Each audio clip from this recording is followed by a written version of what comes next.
সম্মানিত সুধী, আমরা এই পৃথিবীতে খুব অল্প একটা সময়ের জন্য, একটা ট্রানজিট পিরিয়ড কাটানোর জন্য বেসিকলি আমরা এই পৃথিবীতে এসেছি। আমরা কি চিরকাল এই পৃথিবীতে থাকবো বলেন তো? না, একটা ট্রানজিট পিরিয়ডে আমরা এসেছি, আবার চলে যেতে হবে। এই যে আমাদের জীবন, এই জীবনের জন্য বিপদ, আপদ, পরীক্ষা, স্ট্রাগল, এটা অনিবার্য, এটা হবে। বিপদ নাই, কষ্ট নাই, আপদ নাই, অনিশ্চয়তা নাই, স্ট্রাগল নাই, এমনকি কেউ আছে এখানে? কেউ কি হাত তুলে বলতে পারবেন যে হুজুর আমার জীবনে কোনো বিপদ নাই, অথবা আমার জীবনে কোনো দুঃখ নাই, কষ্ট নাই, কোনো স্ট্রাগল নাই, কোনো রিস্ক নাই? এরকম সৌভাগ্যবান কেউ আছেন এখানে? তাহলে জীবনের জন্য পরীক্ষা, এটা অনস্বীকার্য, হবেই হবে পরীক্ষা। পৃথিবীর জীবনটাই এমন, এভাবেই এই লাইফকে ডিজাইন করা হয়েছে। পরীক্ষা থাকবে, এখানে বিপদ থাকবে, এগুলো উত্তীর্ণ হয়ে আপনাকে যেতে হবে। চির সুখ, চির শান্তি, এটাই পৃথিবীতে হয় না। চির সুখ এবং চির শান্তির জায়গা হচ্ছে জান্নাত। চির সুখ এবং চির শান্তি কোথায়? এটা জান্নাতের বৈশিষ্ট্য। চির সুখ, চির শান্তি, টেনশন নাই, ঝামেলা নাই, পরীক্ষা নাই, বিপদ নাই, রিস্ক নাই, স্ট্রাগল নাই, এটা হচ্ছে দ্য ফিচার্স অফ জান্নাত, জান্নাতের ফিচার। কিন্তু সমস্যা বাদে তখন যখন জান্নাতের ফিচার আমরা দুনিয়ায় খুঁজি। যেটা পাবো আমরা জান্নাতে, এটা খুঁজি কোথায়? এই তখনই সমস্যা বাদে।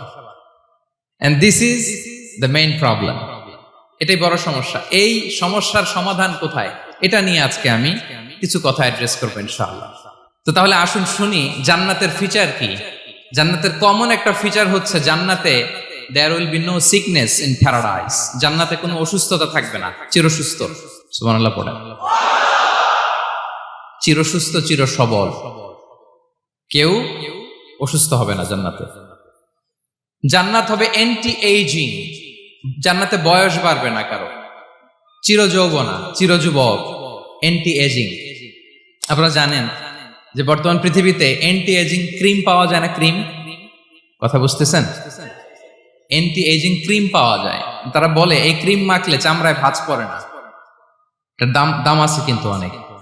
অ্যান্টি এজিং ক্রিম লাগায়, শ্যাম্পু ইউজ করে, অ্যান্টি এজিং অয়েল আছে, এটা দিলে নাকি চামড়ায় ভাঁজ পড়ে না। ইভেন ভারতের অনেক বড় একজন ব্যবসায়ী মুকেশ আম্বানি, নাম শুনছেন না? যে তার ছেলের বিয়ে হয়ে গেল। তো এই মুকেশ আম্বানির স্ত্রী নীতা আম্বানি, সে কিছুদিন আগে এক বোতল গোল্ড ওয়াটার খেয়েছে, gold water, and it's cost $60,000। $60,000 দাম এক বোতল গোল্ড ওয়াটারের। কেন? ফর অ্যান্টি এজিং, যাতে বয়সের ছাপ গালে না থাকে।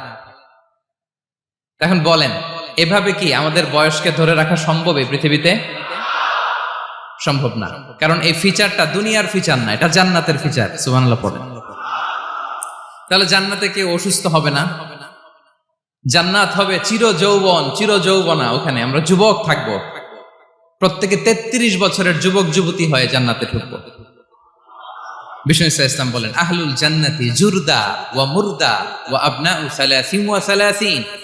জান্নাতে যারা যাবে শুভ্র দাড়িবিহীন, প্রত্যেকে হবে 33 বছর বয়সের। ওই যে 33 বছর বয়সে একবার ঢুকলেন, আর বয়স বাড়বে না, ওইটাই চিরকাল ওই বয়স পাবেন। জান্নাতের আরেকটা ফিচার হচ্ছে নো ফ্রাস্ট্রেশন, কোনো চিন্তা নাই, দুশ্চিন্তা নাই, হাইপার টেনশন নাই, সজীব, প্রাণবন্ত। সুবহানাল্লাহ। জান্নাতের আরেকটা ফিচার হচ্ছে there is no expiry date in জান্নাত। এক্সপায়ারি ডেট আছে? জান্নাতে যে ঢুকবো 7 দিনের জন্য চেক ইন, নাকি? চেক ইন কয় দিনের জন্য? 7 দিন, 10 দিন পরে চেক আউট করে ফেলবে, এরকম না। নো এক্সপায়ারি ডেট, আজীবন। একবার এন্ট্রি পেলে বের হওয়ার টেনশন নাই। আল্লাহু আকবার। তাহলে no expiry date, rather it's eternal, আজীবন থাকবেন, খালিদিনা ফিহা, চিরকাল থাকবেন।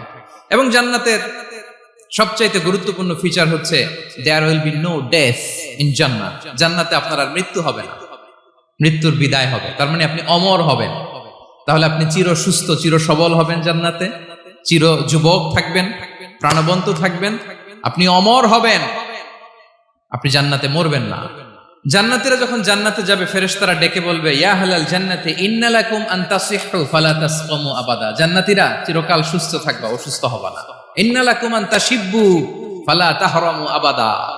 তোমরা শাবাব থাকবা, বুড়া হবা না। ওয়া ইন্না লাকুম আন তাহইয়াউ ফালা তামুতু আবাদা। চিরকাল বেঁচে থাকবা, মরবা না। এবং সেদিন জান্নাতে মৃত্যু দেয়া হবে, মৃত্যু দেয়া হবে। ইউতাল মাউতু বিকাবশিন আমলাহ, একটা ছাগলের আকৃতিতে মৃত্যুকে আনা হবে। ফায়ুযবাহুল মাউত, মৃত্যুকে জবাই দেয়া হবে। এবার জান্নাতীরা তাকিয়ে থাকবে, ফেরেশতারা বলবে, ইয়া আহলাল জান্নাতি খুলুদুন ফালা মাউত। হে জান্নাতীরা, চিরকাল এই জান্নাতে থাকবে। তাহলে জান্নাতের ফিচার পাইছেন? এখন কোন বোকা যদি এই ফিচার দুনিয়ায় খোঁজে, পাবে? পাবে না, কারণ দুনিয়ার ফিচার আলাদা। দুনিয়ার ফিচার কি? এই দুনিয়াতে বিপদ আসবে, কষ্ট আছে, দুনিয়াতে হতাশা আছে, ভয় আছে, অসুস্থতা আছে, বার্ধক্য আছে, এবং এই দুনিয়ার একটা এক্সপায়ারি ডেট আছে না? দ্য ডে ইউ ডাই, যেদিন আপনি মারা যাবেন, এটা আপনার এক্সপায়ারি ডেট। চলে যেতে হবে। এই পৃথিবীতে মৃত্যুর অস্তিত্ব আছে। সবকিছু থমকে দিয়ে, আপনাকে চমকে দিয়ে মৃত্যু চলে আসবে, ঠিক কিনা বলেন? তাহলে এগুলো হচ্ছে দুনিয়ার ফিচার। এই দুনিয়াতে বিপদ আপদ, কষ্ট, ঝুঁকি, স্ট্রাগল, বার্ধক্য, অসুস্থতা, এগুলো নিয়ে আমাদেরকে টিকে থাকতে হয়। এটা দুনিয়ার ফিচার, মিলাই ফেললে হবে না। জান্নাতের ফিচার একটা, দুনিয়ার ফিচার আরেকটা। দুনিয়াতে কষ্ট থাকবে, বিপদ আপদ থাকবে। এই দুনিয়ার ফিচারটা আল্লাহ তাআলা কোরআনের একটা আয়াতে খুব চমৎকার ভাবে উল্লেখ করেছেন। সেটা দিয়েই আমি আলোচনা শুরু করেছি। আল্লাহ তাআলা ইরশাদ করছেন, ওয়ালা নাবলুওয়ান্নাকুম বিশাইইম মিনাল খাউফি ওয়াল জুই ওয়া নাকসিম মিনাল আমওয়ালি ওয়াল আনফুসি ওয়াস সামারাত ওয়া বাশশিরিস সাবিরিন। আল্লাহ তাআলা বলছেন, অবশ্যই আমি তোমাদেরকে পরীক্ষা করব, ভয় দিয়ে, ক্ষুধা দিয়ে, সম্পদের ঘাটতি দিয়ে, আতঙ্ক দিয়ে, প্রাণনাশ দিয়ে, ফল ফসলের হানি দিয়ে পরীক্ষা করব। কিন্তু এই পরীক্ষায় যারা উত্তীর্ণ হবে, যারা সবর ইখতিয়ার করবে, ওয়াবাশশিরিস সাবিরিন, ধৈর্যশীলদের জন্যই হচ্ছে সুসংবাদ। আলহামদুলিল্লাহ পড়ে। তাহলে সম্মানিত সুধী, আমরা বুঝতে পারলাম এই পৃথিবীর ফিচার হচ্ছে এখানে বিপদ থাকবে, বিপদ ছাড়া কেউ থাকবে না। স্ট্রাগল থাকবে, কষ্ট থাকবে, ঝুঁকি থাকবে, রিস্ক থাকবে, এবং নানা ধরনের বিপদ আপদ দিয়ে আল্লাহ তাআলা আমাদেরকে পরীক্ষা করবেন। এটা মাস্ট, এটা আমাদের মাইন্ডসেটে নিয়ে নিতে হবে। মাইন্ডসেটে এটা ক্লিয়ার থাকতে হবে। চিরসুখ চিরশান্তি এই দুনিয়াতে মিলবে। কোথায় মিলবে তাহলে এটা? তাহলে বিপদ আসবেই, আপদ আসবেই, পরীক্ষা থাকবেই আমাদের জীবনে। তবে ইন্টারেস্টিংলি মজার বিষয় হচ্ছে, পরীক্ষাটা এক একজনের এক এক রকম। পুরো পৃথিবীটা একটা পরীক্ষা ক্ষেত্র, কিন্তু কারো প্রশ্নপত্রের সাথে কারো প্রশ্নপত্রের কোনো মিল নাই। সুবহানাল্লাহ। আমার পরীক্ষা একরকম, আপনার পরীক্ষা আরেক রকম, ওই ভাইয়ের পরীক্ষা আরেক রকম, ওনারটা আরেক রকম। সবাই পরীক্ষার্থী, কিন্তু কারো প্রশ্নপত্রের সাথে কারো প্রশ্নপত্রের কোনো মিল নাই। কারোর জন্য পরীক্ষা হচ্ছে সে খুব অসুস্থ, প্রচন্ড অসুস্থতা, তার জন্য পরীক্ষা। ক্যান্সারের রোগী, দুরারোগ্য ব্যাধি, ডক্টর বলছে 4th স্টেজে চলে আসছে, কয়েক মাস বাঁচতে পারে, এটা তার জন্য পরীক্ষা। আবার কারো দেখবেন যে খুব একটা অসুস্থতা নাই, অসুস্থতার ঝামেলা নাই, কিন্তু তার দারিদ্রতা আছে, তার আর্থিক অনটন, এটা তার জন্য পরীক্ষা। আবার কারো দেখবেন অসুস্থতাও নাই, দারিদ্রতাও নাই, তার দাম্পত্য জীবনের সমস্যা আছে না নাই? অনেকের দেখবেন এগুলো কোনোটাই সমস্যা না, তার ছেলে কথা শোনে না, মাদকাসক্ত। মাদকাসক্ত, রিহ্যাবে পাঠায়, আবার আসে, আবার গাঁজা খাওয়া শুরু করে, আছে না নাই বলেন? দেখেন তার পরীক্ষাটা আবার আলাদা। অনেকের দেখবেন মেয়ে বাবার কথা শোনে না। আবার অনেকের দেখবেন যে ব্যবসায় সমস্যা, লসের পর লস, লাভ উঠাতে পারে না। তাহলে পরীক্ষা ছাড়া, বিপদ আপদ ছাড়া দুনিয়াতে কেউ নাই। কেউ নাই প্রিয় ভাইরা। এটা আমাদের মাথায় রাখতে হবে। পরীক্ষা আপনাকে দিতেই হবে, পরীক্ষা দিয়ে দিয়েই নিজেকে প্রমাণ করতে হবে। আর এক একজনের পরীক্ষাটা এক এক রকম, কারো পরীক্ষার সাথে কারো পরীক্ষার কোনো মিল থাকবে না। তো মাঝে মাঝে আমরা এটা ভুলে যাই। আল্লাহ তাআলা কালামে পাকে রিমাইন্ডার দিয়ে আমাদেরকে স্মরণ করিয়ে দিতে চান যে এই পৃথিবীতে আসলে তোমরা এসেছো পরীক্ষা দিতে। এটাই জীবনের বড় বাস্তবতা। আমাদের জীবনে যত হতাশা, আমাদের জীবন নিয়ে যত অভিযোগ, আমাদের মনে যত কষ্ট, আমাদের হৃদয়ের ভেতরে যত অস্থিরতা, তার মূলে হচ্ছে এই সমস্যা যে আমরা ভুলেই গেছি আমরা পরীক্ষা দিতে আসছি। এটা যদি ভুলে না যান, এটা যদি আপনার মাইন্ডসেটে থাকে যে পুরো জীবনটা একটা পরীক্ষা, তাহলে দেখবেন কোনো কিছু আপনাকে কাবু করতে পারবে না। আপনি হতাশ হবেন না, জীবন নিয়ে আর অভিযোগ থাকবেন, আপনি ভেঙে পড়বেন না, সব অভিযোগ হতাশা দূর হয়ে যাবে। তার মানে বুঝতে পারলাম পরীক্ষা আপনাকে দিতেই হবে। পরীক্ষা দেয়া ছাড়া এই পৃথিবী থেকে চলে যাওয়ার কোনো চান্স বা সুযোগ আমাদের কারো নেই। সূরাতুল আনকাবুতে আল্লাহ তাআলা এই কথাটা আরো চমৎকার ভাবে বলেছেন। আল্লাহ তাআলা ইরশাদ করছেন, আহাসিবান নাসু আইয়ুতরাকু আইয়াকুলু আমান্না ওয়া হুম লা ইফতানুন ওয়ালাকাদ ফাতান্নাল্লাযীনা মিন ক্বাবলিহিম ফালা ইয়া'লামান্নাল্লাহু আল্লাযীনা সাদাকু ওয়ালা ইয়া'লামান্নাল কাযিবিন। আল্লাহ বলেন, মানুষকে ভেবেছে সে শুধু বলবে আমি ঈমানদার আর তাকে আমি জান্নাতে ঢুকাই দিব? না, কখনো না, কোশ্চিন কালেও না। বরং পূর্ববর্তীকালে যারা পৃথিবীতে এসেছিল তাদেরকে আমি পরীক্ষায় নিয়েছি, পরীক্ষা করেছি, এবং তাকেও ঈমানের প্রশ্নে সে সত্যবাদী না মিথ্যাবাদী পরীক্ষা দিয়ে দিয়ে নিজেকে প্রমাণ করতে হবে। ঠিক কিনা বলেন? পরীক্ষা দিয়ে আপনাকে প্রমাণ করতে হবে। এবং এই পরীক্ষার ব্যাপারটা, এটা যে শুধু আমরা সাধারণ মানুষ আমাদের জীবনে দুঃখ বিপদ পরীক্ষা এমনটা না। এই পৃথিবীর সবচাইতে শ্রেষ্ঠ মানুষ যারা ছিলেন তাদেরকে আল্লাহ পরীক্ষা নিয়েছেন। বলেন তো এই পৃথিবীতে সবচাইতে শ্রেষ্ঠতম মানুষ কারা? সবচাইতে শ্রেষ্ঠ ভালো মানুষ কারা ছিল পৃথিবীতে? বলেন তো নবীরা। আওয়াজ করে বলেন তো কারা? তো বলেন তো নবীদের জীবনে পরীক্ষা ছিল কি ছিল না? হ্যাঁ ছিল। বেশি না কম? বিষ্ণু ইসলামকে জিজ্ঞাসা করা হলো, আইয়ুন নাসি আশাদ্দু বালাআন ইয়া রাসূলুল্লাহ, হে আল্লাহর রাসূল এই পৃথিবীতে কাদের জীবনে পরীক্ষা বেশি? বিষ্ণু ইসলাম বললেন, আল আম্বিয়া, নবীদের জীবন। আল আম্বিয়া সুম্মাল আমসাল ফাল আমসাল, সবচাইতে জীবনে পরীক্ষার সম্মুখীন সবচাইতে বেশি হয়েছেন নবীরা। তারপরে নবীদের পরবর্তী অবস্থান যাদের, সিদ্দিকিন যারা, সোহাদা যারা, সালিহিন যারা, আল্লাহওয়ালা যারা, তাদের জীবনে পরীক্ষা বেশি। ইউবতালার রাজুলু আলা হাসাবি দীনি, ব্যক্তির দিনদারি যত বেশি তার জীবনে আল্লাহর পরীক্ষাও তত বেশি। আপনি আল্লাহওয়ালা হবেন, আপনার জীবনে পরীক্ষাও অনেক বেশি। এজন্য ইমানদার হওয়া যেমনি মর্যাদার, ইমানদারের জীবনে পরীক্ষাও হবে অনেক বেশি।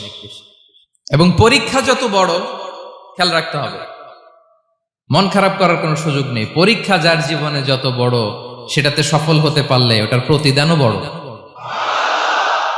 পরীক্ষা যত বড়, এটাতে সাকসেস হইতে পারলে এটার রিওয়ার্ডও তত বড়। বিষ্ণু ইসলাম বলেন, ইযামুল জাযাই মাআ ইযামিল বালা, বালা যত বড় জাযাও তত বড়, প্রতিদানও তত বড়। আপনারা নবীদের জীবনে যদি খেয়াল করেন, দেখবেন যেই নবীর জীবনে পরীক্ষা যত বেশি, সেই নবীর জীবনে সফলতাও তত বেশি। সাইয়েদনা ইব্রাহিম আলাইহিস সালামের কথাটা একটু খেয়াল করেন তো, বলেন তো ওনার জীবনে পরীক্ষা কেমন ছিল? বেশি না কম? ওনার জীবনের পরীক্ষা থেকেই তো আমরা এই শব্দটা ব্যবহার করি। আমরা বলি অগ্নি পরীক্ষা। কি বলি? মানে আগুনে নিক্ষেপ করা হয়েছে সাইয়েদনা ইব্রাহিম আলাইহিস সালামকে। তাও স্বাভাবিকভাবে না, উলঙ্গ করে, ন্যাকেট করে ওনাকে অপমানিত করবার জন্য ওনার গায়ের জামা কাপড় খুলে উলঙ্গ অবস্থায় আল্লাহর খলিল সাইয়েদনা ইব্রাহিম আলাইহিস সালামকে অগ্নিকুণ্ডে নিক্ষেপ করা হয়েছিল। এরকম এক্সপেরিয়েন্স এই অডিটোরিয়ামের ভেতরে আমাদের কখনো হয়েছে? তাইলে সাধারণ মানুষের জীবনের পরীক্ষা আর নবীদের জীবনের পরীক্ষার মধ্যে পার্থক্য আছে না নাই? ওই পরীক্ষায় উনি পাশ করে ফেললেন। ৮৬ বছর পর্যন্ত আল্লাহর কাছে দোয়া করলেন, আল্লাহ আমাকে একটা নেককার সন্তান দাও। আল্লাহ সন্তান দেয় না।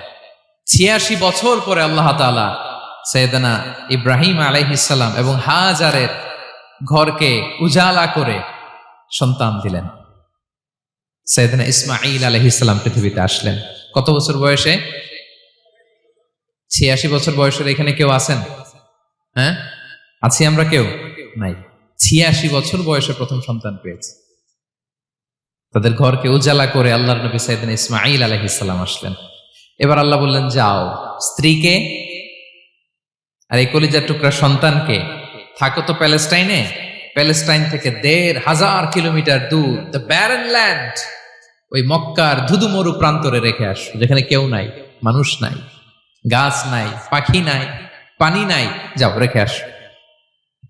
আচ্ছা বলেন তো, ৮৬ বছর পরে যে লোকটা সন্তান পেল, বুঝে শুনে উত্তর দিয়েন, ৮৬ বছর পরে যে লোকটাকে আল্লাহ তাআলা সন্তান দিল, তার হৃদয়ে ওই সন্তানের জন্য মায়া বেশি না কম?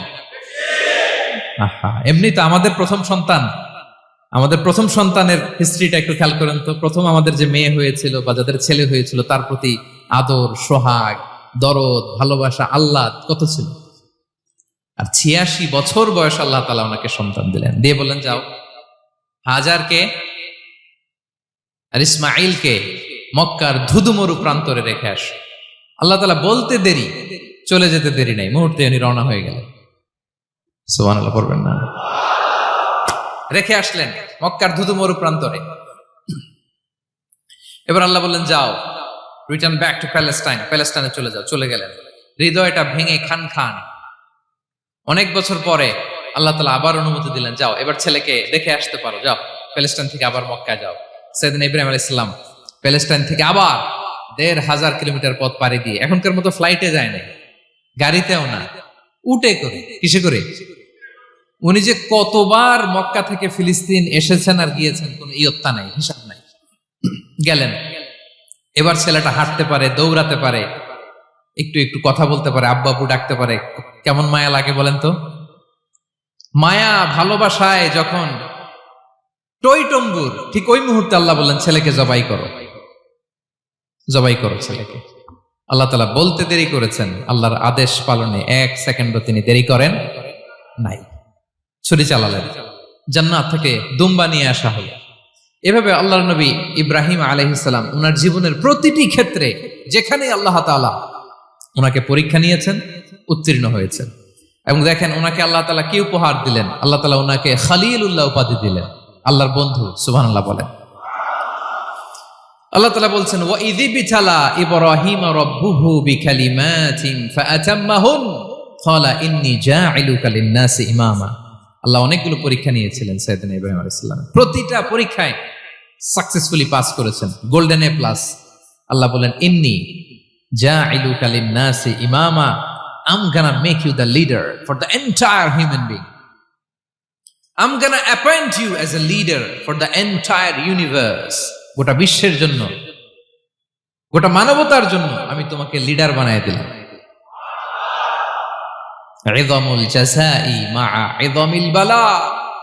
পরীক্ষা যত বড়, ওই পরীক্ষায় পাশ করলে ওইটার ফলাফল ও প্রতিদানও বড়।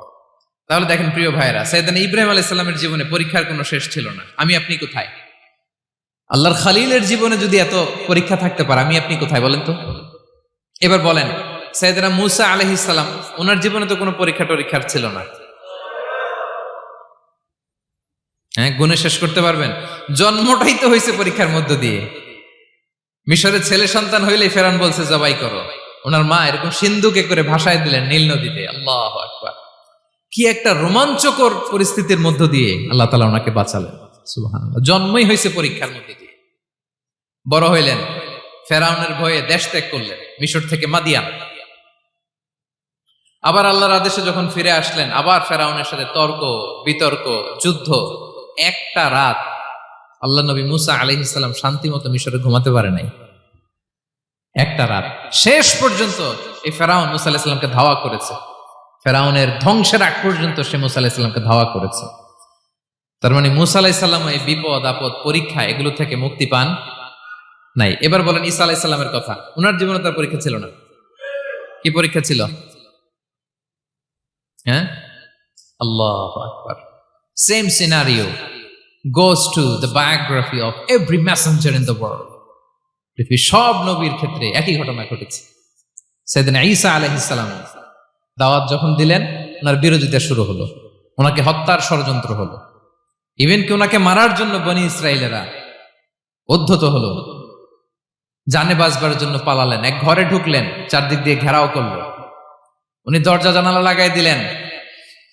ওরা বললো একজন দরজা ভেঙে জানালা ভেঙে ভিতরে ঢুকে দেখো বেটা ঈসা কি করে। একজন ভিতরে ঢুকছে, ঢুকার সাথে সাথে বল রাফাআহুল্লাহু ইলাইহি, আল্লাহ তাআলা ঈসা আলাইহিস সালামকে উপরে উঠায় নিল। আর যেই লোকটাকে তারা ভিতরে ঢুকালো তার চেহারাকে আল্লাহ তাআলা ঈসা আলাইহিস সালামের চেহারার মতো করে দিলেন। এবার তার বাইরের সাথীরা বলে ঘটনা কি, বেটা ঈসাও বেরোয় না, আমাদের লোকটাও বেরোয় না, সবাই ঢুক। দরজা ভেঙে ভেতরে ঢুকে দেখে ঈসা দাঁড়ায় আছে। বলেন তো এটা ঈসা না মিসা? এটা কি আসল ঈসা? ওমা কতালু ওমা সলাবু ওয়ালাকিন শুব্বিহা লাহুম। আল্লাহ বলে তোমরা আমার নবী ঈসাকে হত্যাও করতে পারো নাই, শুলেও চড়াতে পারো নাই, আমি সেফটি সিকিউরিটি দিয়ে আমার নবী ঈসা আলাইহিস সালামকে আকাশে তুলে নিয়েছি। তাহলে ওনার জীবনও পরীক্ষার শেষ ছিল না। এবার যদি আমরা বিশ্বনবী সাল্লাল্লাহু আলাইহি ওয়াসাল্লামের জীবনের দিকে তাকাই, ওনার জীবনটা দেখেন তো। আমাদের পেয়ারা নবী বিশ্বনবী মুহাম্মদুর রাসূলুল্লাহ সাল্লাল্লাহু আলাইহি ওয়াসাল্লাম, ওনার জীবনে কি স্ট্রাগল ছিল? স্ট্রাগল। মাক্কি জীবনের কথা যদি একটু খেয়াল করেন, দেখেন তো 3 বছর শিয়াবে আবি তালেবে জেল খেটেছেন, না খেয়েছিলেন। ওনার বংশের লোকেরা প্রথমে ছাগল খেয়েছে, ছাগলগুলো যখন শেষ, ছাগলের চামড়াগুলো শুকিয়ে ওইটা খাইছে। গাছের পাতা ছাল এগুলো খেয়ে খাবারের অভাবে বেহুশ হয়ে পড়ে থাকতো তারা। না খেয়ে কয়দিন ছিলেন আপনি? আমি কয়দিন ছিলাম না খেয়ে? মনেই তো পড়ে না, না খেয়েছিলাম কিনা কোনোদিন। এ হচ্ছে মাক্কি জীবন। মেন্টালি প্রেসার দেয়া হয়েছে। বিশ্বনবীর চাচা আবু লাহাব, তার 2 ছেলে উতবা আর উতাইবা, এদের সাথে বিয়ে দিয়েছিলেন 2 মেয়ের। যখন দাওয়াত দেওয়া শুরু করলেন 2 মেয়েকে ডিভোর্স দিয়ে দিল। দেখেন একটা বাবার জন্য প্রাপ্তবয়স্কা মেয়েকে যখন উঠায় নেয়ার আগে ডিভোর্স দেয়, তার মানসিক অবস্থাটা কেমন থাকে বলেন? মেন্টালি প্রেসারাইজ করা হয়েছে, ফিজিক্যালি হ্যারাস করা হয়েছে। বিষ্ণু সাল্লাল্লাহু আলাইহি ওয়াসাল্লাম যখন নামাজে দাঁড়াতেন, উটের পচা নারী ভুঁড়ি বিষ্ণুনবীর কাঁধে চাপিয়ে দেওয়া হতো। আপনার জীবনে এরকম ঘটছে কখনো? আপনি নামাজ পড়তেছেন, উটের পচা নারী ভুঁড়ি আপনার কাঁধে চাপিয়ে দেওয়া হয়েছে। কয়দিন হয়েছে এরকম? কয়দিন হয়েছে? হ্যাঁ, তারপরও তো আলহামদুলিল্লাহ বেরোয় না মুখ দিয়ে। কেমন আছেন হুজুর কয়েন না, বেশি একটা সুবিধার না, তাই না? বেশি একটা একটু মিলাবেন। কতটুকু পরীক্ষা আমরা দিয়েছি। তায়েফে গেলেন বিশ্বনবী, তায়েফে গেছিলেন জমির বায়না দিতে, তাই না? জমি কিনবে তায়েফে। তায়েফবাসীদেরকে জাহান্নামের আগুন থেকে বাঁচাতে গিয়েছিলেন, নিজের জন্য না। সেখানে তায়েফের ছেলেরা পাথর মেরেছে বিষ্ণু ইসলামের গায়ে। এত শুভ্র দেহ ছিল, চেহারা ছিল, বিষ্ণুবীর গা দিয়ে ঝরঝর করে রক্ত ঝরেছে। ফিজিক্যাল হ্যারাসমেন্টের শিকার হয়েছেন বিষ্ণু ইসলাম। যখন যেদিন বিষ্ণু ইসলামকে হত্যার ষড়যন্ত্র করা হলো, আল্লাহ তাআলার আদেশে তিনি মক্কা থেকে মদিনায় হিজরত করলেন। মদিনাতে যে একটা রাত, 7ম হিজরির আগ পর্যন্ত শান্তিতে ঘুমাতে পারেন নাই। 3 দিকে 3 ইহুদি বসতি, বনু কাইনুকা, বনু নদীর, বনু কুরাইজা। খাওয়ার মধ্যে বিষ মিশিয়ে দেয়া হয়েছিল বিষ্ণু ইসলামের। বাজুর, খাসির বাজুর রান পছন্দ করতেন। এক ইহুদি মহিলা বিষ্ণু ইসলামের ওই রানের মধ্যে বিষ মিশিয়ে দিয়েছিল। ওই বিষের যন্ত্রণায় মৃত্যুর আগ পর্যন্ত বিষ্ণুনবী কাতরাতেন, এবং উনি ইন্তেকালের সময় ওই বিষের ব্যথা যন্ত্রণাতে ইন্তেকাল করেছেন। বিষ্ণুনবীর ইন্তেকালটা শাহাদাতের ইন্তেকাল ছিল। বিষ্ণু ইসলাম বলেছেন, ওই যে খায়বার এলাকার ওই মহিলা যে আমার খাবারে বিষ মিশিয়েছিল, সেই বিষের যন্ত্রণা, বেদনা, কষ্ট আমি অনুভব করছি। খেয়ে না খেয়ে দিন প্রচারের কাজে নিজেকে দিয়েছ বিলিয়ে, তায়েফের কাফিরেরা চিনল না সে আলো, দুষ্ট ছেলেদের পিছু দিল লেলিয়ে, পাথরের আঘাতে ক্ষত বিক্ষত হয়ে সারা শরীর থেকে রক্ত ঝরে, হে রাসূল তোমাকে ভুলি আমি কেমন করে, হে রাসূল তোমাকে ভুলি আমি কেমন করে। হাজার ব্যথা বেদনার পরে ফিরে আসনি তুমি আপন ঘরে, দিনের আলো তুমি ছড়িয়ে দিতে চলে গেলে মদিনায় মক্কা ছেড়ে। হে রাসূল তোমাকে ভুলি আমি কেমন করে, হে রাসূল তোমাকে ভুলি আমি কেমন করে। ঠিক কিনা বলেন? একটা রাত শান্তির ঘুম তিনি দিতে পারেন নাই। প্রিয় ভাইরা, তাহলে আমরা কি বুঝলাম? বিশ্বনবীর জীবনও পরীক্ষা ছিল কি ছিল না? আমাদের উপায় আছে? আমরা বাঁচতে পারবো এই বিপদ আপদ পরীক্ষা ঝঞ্ঝাল থেকে? বাঁচতে চাইলেও বাঁচতে পারবো? পারবো না। ইমাম মালিক আলাইহি রাহমা নাম শুনেছেন? ইমাম মালিক, ওনার জ্ঞান থেকে লাখো লাখো মানুষ উপকৃত হয়েছে, কোটি কোটি মানুষ উপকৃত হয়েছে। মদিনার রাস্তায় রশি দিয়ে ওনাকে টেনে হিচড়ে এক এলাকা থেকে আরেক এলাকায় নিত জালেম বাদশারা। ইমাম মালিক আলাইহি রাহমা। ইমাম আহমদ ইবনে হাম্বল,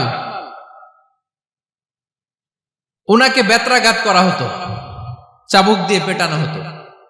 আমাদের মাযহাবের ইমাম আল ইমাম আল আযম আবু হানিফা আলাইহি রাহমা, ওনাকে কারাবন্দী করা হয়েছিল। তার মানে দেখেন, যত বড় বড় স্কলার, যত বড় বড় মাশায়েখ, এমনকি আম্বিয়া আলাইহিমুস সালাম, ওনারাও পরীক্ষা বিপদ আপদ থেকে রেহাই পাইছে? তাহলে আপনি আর আমি পাবো? বলেন তো। তাহলে এটা আমাদের ব্রেইনে গেঁথে নিতে হবে যে জীবন মানেই এখানে বিপদ থাকবে, পরীক্ষা থাকবে, স্ট্রাগল করে করে আমাকে আগাতে হবে। কেউ আমার জন্য রেড কার্পেট বিছিয়ে রাখবে না। এই জীবনটা বড় জটিল। This is life, how it's design. এভাবেই পৃথিবীকে ডিজাইন করা হয়েছে। এখানে বিপদ আছে, কষ্ট আছে। এই পরীক্ষা দিয়ে দিয়ে আপনাকে উত্তীর্ণ হতে হবে। বুঝতে পেরেছেন প্রিয় ভাইরা? নাও দ্য কোশ্চেন অ্যারাইজ, এখন প্রশ্ন হচ্ছে, কেন আল্লাহ এই পরীক্ষা নেন? কেন? আল্লাহ তাআলা সূরা মুলকে বলেছেন, এই পৃথিবী সাজানোর, এই জীবন মৃত্যুর এই খেলা, এটার উদ্দেশ্যটাকে আল্লাহ তাআলা স্পষ্ট করে বলেছেন। আল্লাযী খালাকাল মাউতা ওয়াল হায়াতা লিয়াবলুয়াকুম আইয়ুকুম আহসানু আমালা। জীবন মৃত্যু দিয়ে তোমাদের জীবনকে সাজানো হয়েছে এজন্য, যাতে করে তিনি তোমাদের পরীক্ষা করতে পারেন। কি করতে পারেন? তোমাদের মধ্যে কে সৎকর্মে অগ্রগামী, কে কাজে ভালো, আমলে ভালো, এটা দেখার জন্য। বেসিকলি আল্লাহর দেখার প্রয়োজন নাই, আমাদেরকে দেখানোর জন্য এই পরীক্ষার আয়োজন। আমি ভালো করবো না খারাপ করবো এটা আল্লাহ জানে না? তো ওনার পরীক্ষা করা লাগে কেন? কথা বলেন। আমি জান্নাতি না জাহান্নামী এটা আল্লাহ জানেন না? বেসিকলি আমাদেরকে জানানোর জন্য এই পরীক্ষার আয়োজন। কাদেরকে জানানোর জন্য? মানে তুমি জেনে যাও তুমি জান্নাতি না জাহান্নামী। আমি ভালো করেই জানি। একটা ছোট্ট উদাহরণ দিলে বুঝতে পারবেন প্রিয় ভাইয়েরা। ধরেন আল্লাহ তাআলা দুইজনকে সৃষ্টি করলেন। উদাহরণস্বরূপ একজনের নাম আব্দুল্লাহ, আরেকজনের নাম আব্দুর রহমান। সৃষ্টির পরে আব্দুল্লাহকে বললেন, আব্দুল্লাহ, আমি জানি তুমি পৃথিবীতে 50 বছর হায়াত পাইতা, খুব ভালো কাজ করতে, তুমি দুনিয়াতে অনেক ভালো কাজ করতে, এটা আমি আগেই জানি। আমার অসীম জ্ঞান বলে আমি আগে থেকেই জানি। তো যাও, তোমার এইমাত্র সৃষ্টি করলাম, যাও তুমি জান্নাতে ঢুকে যাও, কারণ আমি জানি তুমি জান্নাতি হবে। আচ্ছা, আর আব্দুর রহমান, তুমি পৃথিবীতে খুব খারাপ কাজ করতে, এটা আমি জানতাম। তোমারে পাঠাইলে খারাপ কাজ করবা, তুমি সীমা লঙ্ঘন করবা, অন্যায় করবা, অপরাধ করবা, তুমি জাহান্নামী হবা, যাও। যেহেতু আমি জানি